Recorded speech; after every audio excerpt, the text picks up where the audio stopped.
Have a vision. Think big. Ignore the naysayers.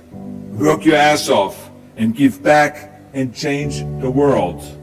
Because if not us, who? If not now, when? What is the secret to success? The long version is that I actually always had 5 rules. And everything that I did, I always used those 5 rules. And those 5 rules helped me to become successful in various different areas. And I believe that those rules can be applied to almost anyone and everyone. You don't need to be a bodybuilding champion. You don't need to want to be a governor of California or to be an action hero or anything like that. If you want to excel in whatever you do, those rules are for you. It's that simple. Now I have to tell you right off the top that I always was very intense. As a kid already I was very intense and I was very hungry. I always wanted to be the best. I always wanted to be number one. I always wanted to get to the top. I never believed in just getting by. Now I have nothing against people that just want to get by, because I think there are many roads to happiness, but I think that we all here like to be successful and we are driven. So that's why those rules apply to you. So my first rule is find your vision and follow it. You see, I think it's the most important thing that we have a very clear vision of where we go. A goal, where do we go? Because you can have the best ship in the world. You can have the best cruise liner, but if the captain does not know where to go, that ship will drift around the world and out there at sea and will never end up anywhere. And this is exactly the way it is in real life. If you don't have a goal, if you don't have a vision, you just drift around. You're not going to be happy. This is why it is so important to have that vision. Now, I created that vision in Austria because I grew up after the Second World War. Austria, right along with Germany, lost the Second World War, thank God. And the problem was that everyone was so depressed because they lost the war, that there was alcoholism everywhere. There was, of course, depression. There was a terrible economic situation. There was famine. There was starvation and all of those things. And also it was kind of a little place and narrow. I felt I wanted to get out of there. I wanted to escape. And I couldn't see myself really to work there and to stay there, to work in a factory, to work in a farm, or to even to follow my father's footsteps and to become a police officer. I couldn't see that either. As a matter of fact, that's what my parents wanted me to do.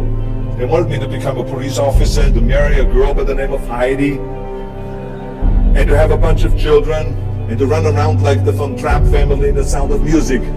But that's not what I saw. This was the vision of my parents, but not mine. And luckily, one day in school, I watched a documentary about America. And I found myself. I knew exactly that is where I wanted to end up. I wanted to be in America. Everything that I saw in the documentary I just loved. Everything was so big. I remember the tall skyscrapers, the monstrous bridges, the giant freeways filled with beautiful cars, the huge jetliners, movie stars, Muscle Beach, and all of those things. I could not wait to get there. The question was just, how do I get there? How do I get to America? I mean, this was not a common thing to do way back in the 50s. No one had the money to travel or anything. But one day I was fortunate enough to see a magazine. And that magazine showed me the path to America. And it was a bodybuilding magazine. And on the cover was this very muscular guy that was standing there like Hercules with a Hercules outfit. His name was Reg Park. This Reg Park was on that cover, and I remember the cover said, Mr. Universe becomes Hercules star. I read the article as fast as I could, learning about how he grew up in Leeds in England, poor, and how he trained 5 hours a day, every single day, and trained and trained and trained and lifted weights, and then he finally became Mr. Great Britain. And then he became Mr. Universe. And then he won a second Mr. Universe title and a third Mr. Universe title, and then all of a sudden he landed in Rome in Cinecittà doing Hercules movies. And there he made millions of dollars, and this money he took and bought himself a gymnasium chain in South Africa. And he became a successful gymnasium owner. And as I read, I became more and more certain about my own future. As I read this story, I was so excited, so interested. I knew exactly that I wanted to become another Reg Park. I know he laid out the blueprint for my life, basically. I could see myself, I could visualize myself clearly to be a champion on that same stage where he won the Mr. Universe, and then to move to America, then get into movies, and then become rich and famous. I had that vision very clearly laid out. I was so happy that I knew exactly where I was going. From that moment on, everything that I did, no matter how hard I had to work or how much I had to struggle, it didn't matter. It was a wonderful joyride because I knew what the purpose was and I found my passion. The simple truth is, if you don't have a vision, if you don't have a goal, if you don't see a future laid out in front of you, you're just floating around without a purpose. And I think that the numbers speak for themselves. This is why so many people around the world are unhappy with their jobs. I mean, in America, 74% of the people hate their job and would like to change jobs. But think about that. That means that only a quarter of the Americans love their life's work. I mean, that is a very depressing statistic. I always smiled when I worked, no matter how hard I worked. I always had a great time, no matter what I did. It didn't matter if it was in bodybuilding, or if it was in the movies, or if it was as governor. I remember in the pumping iron days, people ask me in the gym all the time, why are you smiling all the time? Why are you so happy? You have to lift 50 tons of weights. You have to train 5 hours a day. I mean, I look at the other bodybuilders' faces and lifters' faces, and they look kind of depressing. They look sour. They're miserable that they have to lift weights. You don't look miserable, you look happy. And I tell them always, I say, I smile because I know exactly that every rep that I do, that every set that I do, every weight that I lift, I get one step closer to turning that vision of mine into reality and becoming that Mr. Universe. I could not wait to lift another 500 pounds in the squats. I could not wait to do another 1,000 sit-ups. I could not wait to do bench press, more curls until I couldn't move my arms anymore. Because I knew that every rep got me closer to standing on that stage as a champion. As a matter of fact, when I lifted weights, I didn't really feel like I was lifting weights. I felt like I was lifting a trophy over my head each time I lifted. And to have all those bodybuilders around me and thousands of people screaming. And I tell you that this vision didn't just help me in bodybuilding, it helped me with everything, like I said. I remember in the movie business, there was many times stunts that I had to do where I got hurt, where I was in pain, in agony, and had to do it over and over again. I remember one incident specifically on Conan the Barbarian. There I was crawling on all four, on rocks, over rocks and gravel, holding my sword right in front of me. And as I was crawling, the camera followed me. It was around 30 feet. They crawl on those rocks and this gravel. And eventually, after 10 takes, my elbows, my knees started bleeding and hurting. And the director came to me sheepishly and said to me, he says, do you mind if we do another take? I need a close-up of you. And I said to him, no, I don't mind at all.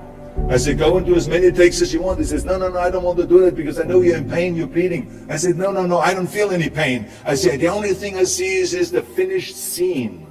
I see the finished scene of me crawling on all four with my sword in the front, crawling up and sneaking up behind Thulsa Doom, the main villain of the Conan movie that killed my parents, and rising up behind him and cutting his head off. That's what I see. Remember, crush your enemies, see them driven before you, and hear the lamentation of their women. So this is why, because I visualized that scene, this is why I did not feel that pain. I did not care if I was bleeding on my knees, because I know that pain is temporary, but the film is permanent. And I explained that to the director, so this is why I try to tell you, always discover your vision, and the rest will follow. Now my second rule is, never ever think small. If you're going to accomplish anything, you have to think big. You have to go and shoot for the stars.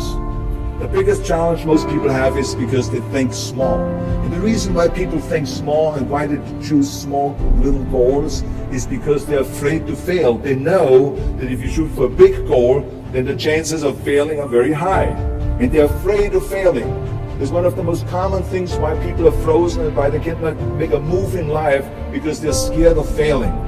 I say to myself, hey, I'm not worried about failing because that's part of life. You're not going to go and win everything. And how far can you fall? Look at this is the ground. That's as far as I can fall. And you know something? That the only time you really consider the failure is if you fall and you don't get up. But if you get up, you're never considered a failure. So I never considered myself a failure. I always considered myself a winner, even though I fell every so often. But I always got up and I always moved forward. This is the important thing. I never had any patience, of course, for thinking small, because in German we have a saying, wenn schon, denn schon. And that means that if you do something, then go all out and do it well. And this was not just the case in bodybuilding. I didn't just want to be a bodybuilding champion. I wanted to be the greatest bodybuilder of all times. I wanted to have the most muscle, the most muscle of all times, the most definition. I wanted to win the most trophies, the most world championship titles. I just wanted to be the best. And the same is also in movies. I didn't just think about being in movies. No, I wanted to be a movie star. I wanted to have above the title billing. I wanted to become the highest paid entertainer. I basically wanted to be another John Wayne. What's wrong with that? And then the same is in politics. I didn't just want to go and be in politics and enter a race for city council. I mean, let's be honest, does that sound right? Schwarzenegger, city council? No, come on. Not even Schwarzenegger and mayor, no. It had to be Schwarzenegger running for governor, but not just any governor, but governor of the greatest state in the United States, of California. That was the important thing. I'll give you an example of thinking big. When I became governor, I wanted to rebuild California's ancient infrastructure. You see, America has been living off infrastructure that was built in the 50s and 60s, and it drives me absolutely insane that America hasn't started rebuilding that infrastructure. I mean, we haven't invested in new roads or in new transit, on schools or in energy or anything like that for decades. The number of cars that we have now in America are 4 times as many as we had in the 60s. So therefore, we should be having 4 times as many freeways, 4 times as many tunnels, 4 times as many bridges and all this. But we don't. So this is why I wanted to get our act together and do the upgrading, at least in California. So when I talk about infrastructure, I didn't really want to just fix roads and fix and close some holes in the roads. I wanted to build massive freeways on top of freeways. I wanted to build the first high-speed rail in the United States. I wanted to build more bridges and more tunnels, more on-ramps and off-ramps. I wanted to see literally trains everywhere.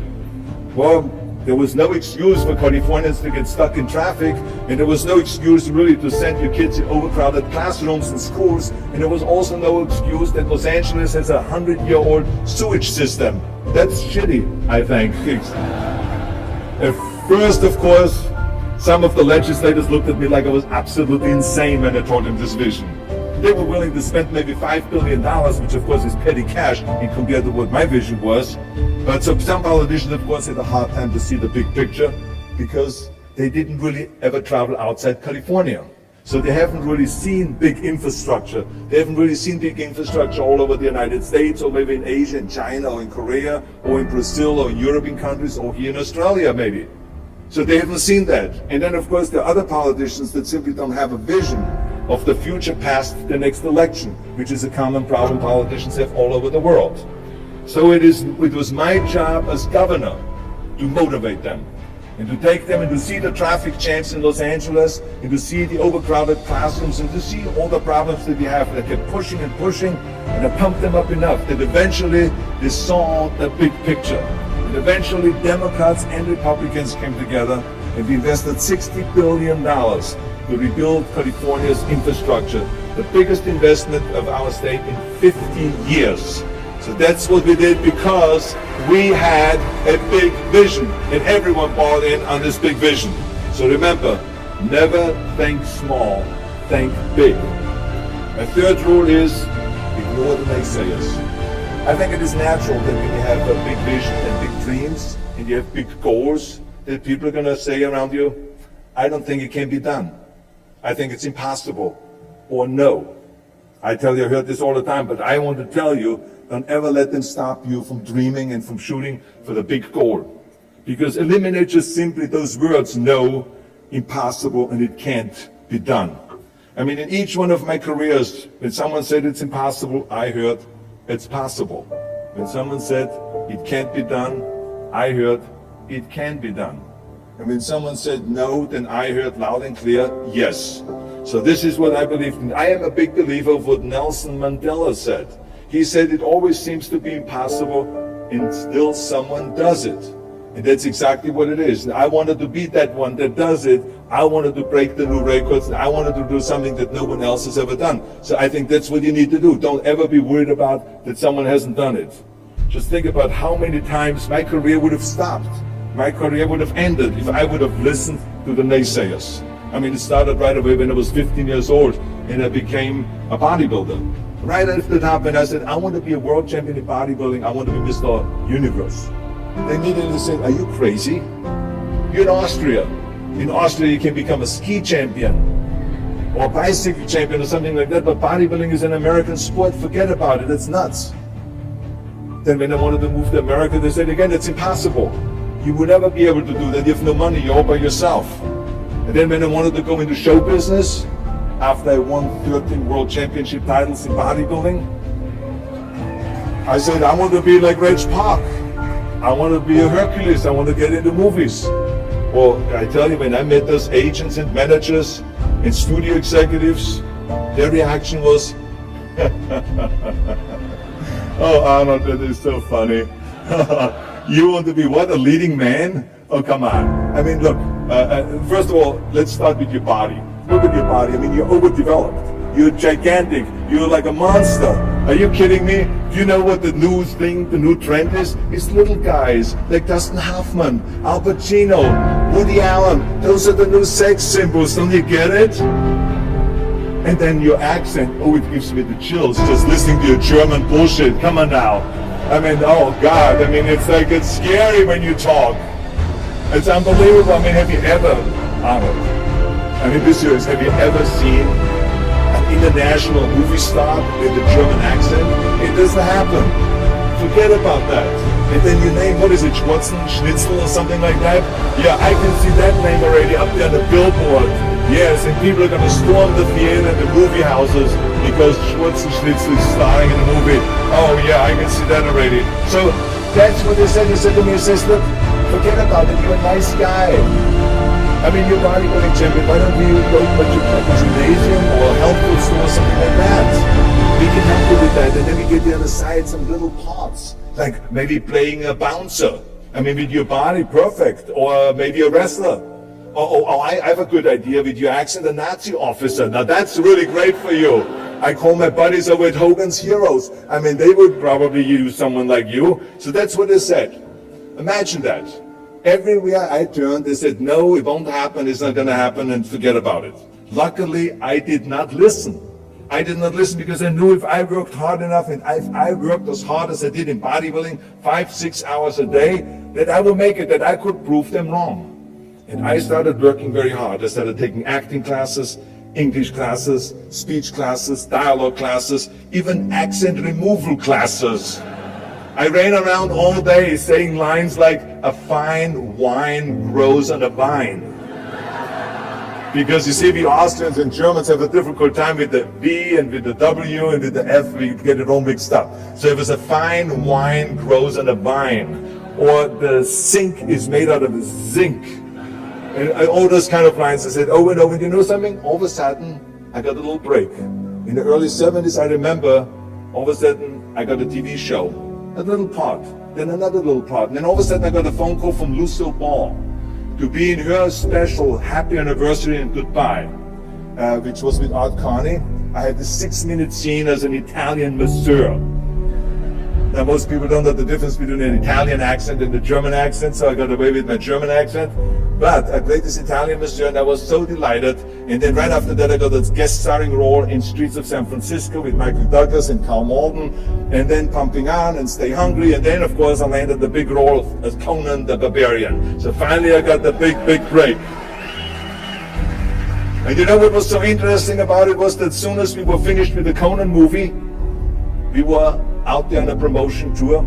And the director said at the press conference, the director is John Milius, he said, if we wouldn't have had Schwarzenegger with those muscles, we would have had to build one. So think about that. Before it was this huge obstacle to have this body, and all of a sudden the director says, if we wouldn't have had Schwarzenegger with his body, we would have had to build one. Now what a turnaround. And then when I did Terminator, James Cameron said, which was really great. He said the I'll be back line became one of the most famous movie lines in history because of Arnold's crazy accent, because he sounded like a machine when he talks. So as you see, everything that the naysayers said was a liability became an asset. And the same was also in my political career. When I ran for governor, they immediately said, I shouldn't do it, it is a big mistake, it won't happen, I will lose, and all of those kind of things. And the rest, of course, is history. The bottom line is, if I would have listened to the naysayers, my career would have ended when I was 15 years old. I would be still yodeling in Austria, in the Alps, and I would not be talking here today to you. And the reason why I'm here today and talking to you is because I did not listen to you can't, or it's impossible, or no. So I just recommend you very strongly, ignore the naysayers.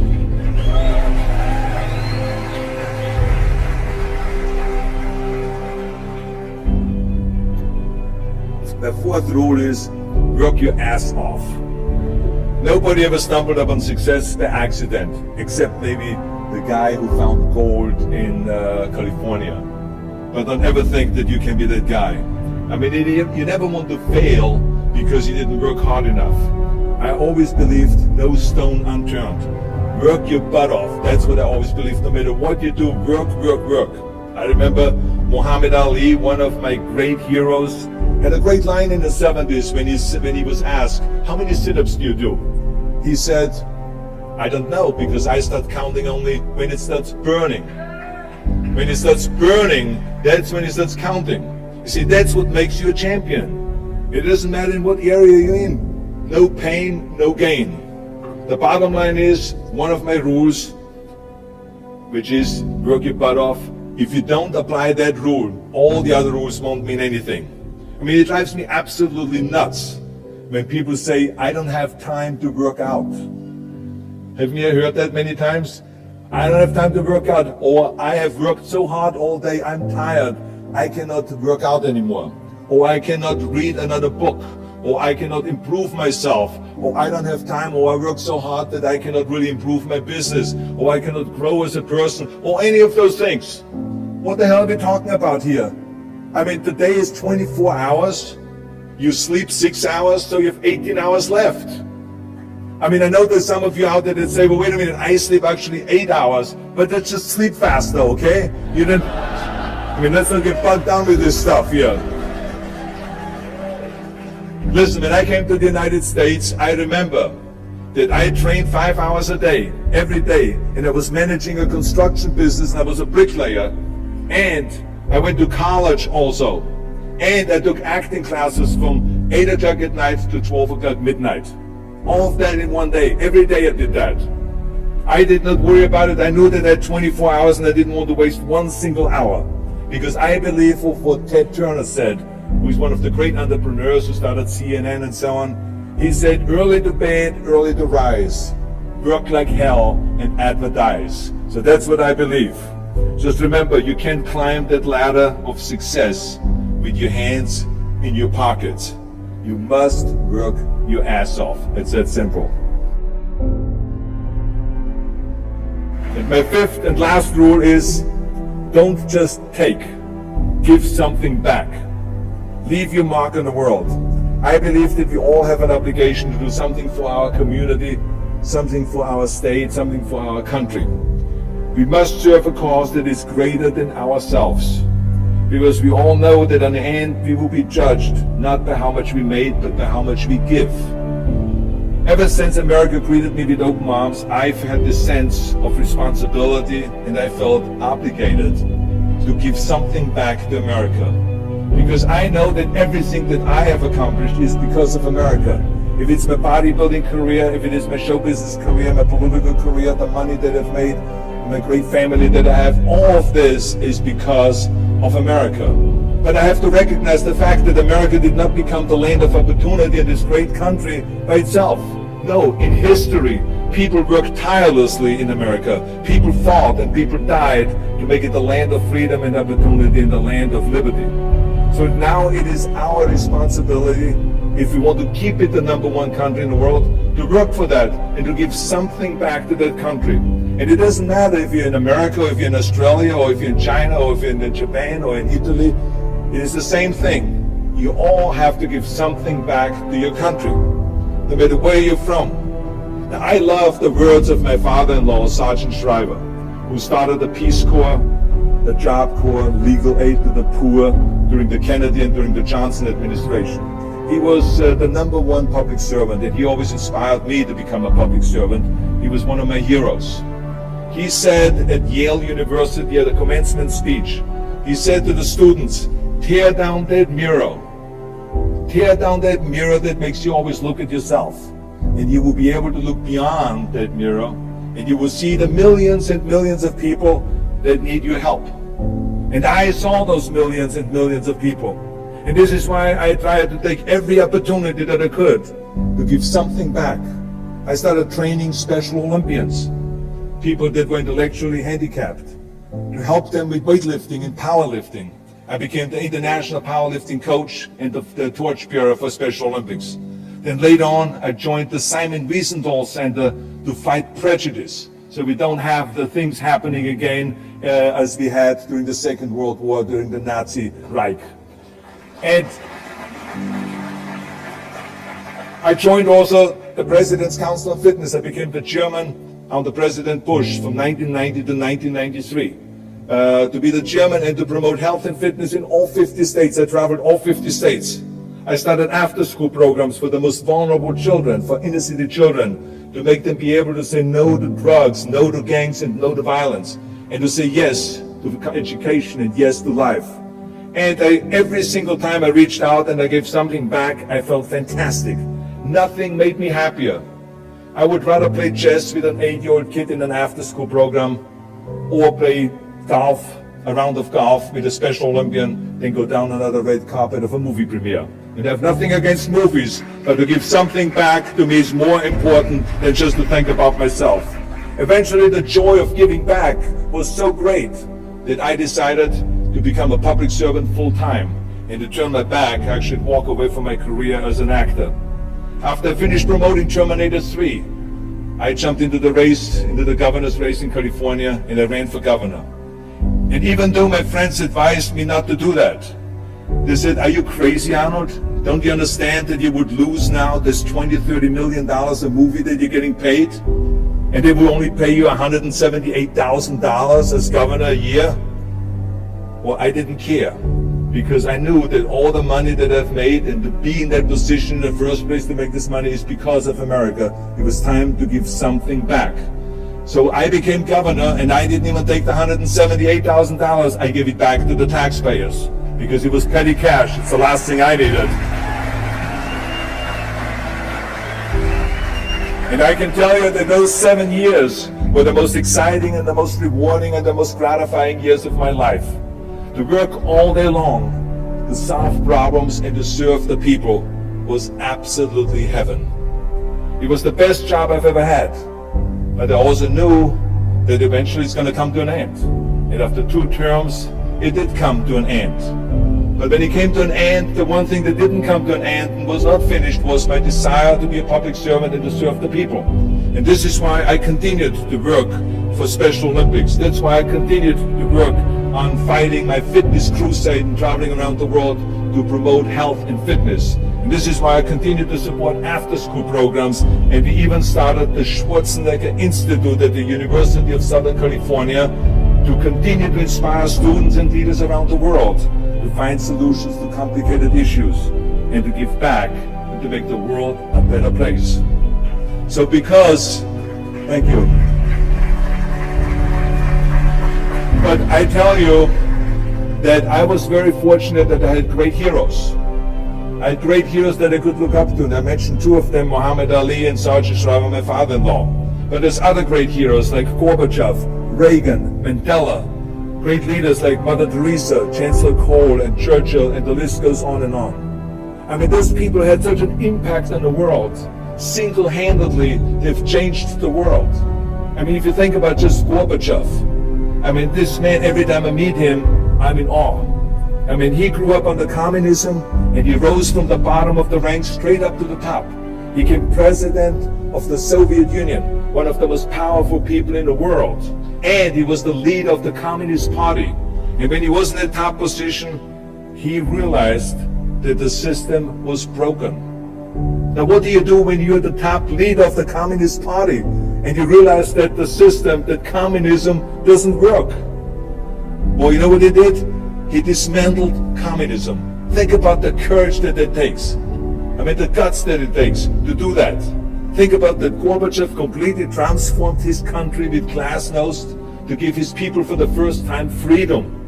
And then through perestroika, by reforming Russia's economy. He didn't wait for the next president. He didn't complain. He simply said, if not me, who? And if not now, when? So I feel very strongly all of us need to have and embrace that kind of a spirit. We all can create change, whether it is in our neighborhood, or in our local schools, or in our country. It can be big, but it can also be as little as just going to a school kid that has problems reading and teaching that kids how to read or how to do math. We don't have to just work on me. We should also work on we. Not just me, but also we. Remember that. To lead a truly full life, you must give back. You must leave the world a better place than you found it. Because the bottom line is, it is up to us. I mean, those rules that I've given you are important rules, but giving back is one of the most important rules. I guarantee you that if you follow all of those rules, you will have many victories to celebrate. You will leave, your work, and you will have extraordinary kind of a record, and you will leave a legacy behind that you can be proud of. So I want you to remember those rules. Have a vision. Think big. Ignore the naysayers. Work your ass off and give back and change the world. Because if not us, who? If not now, when?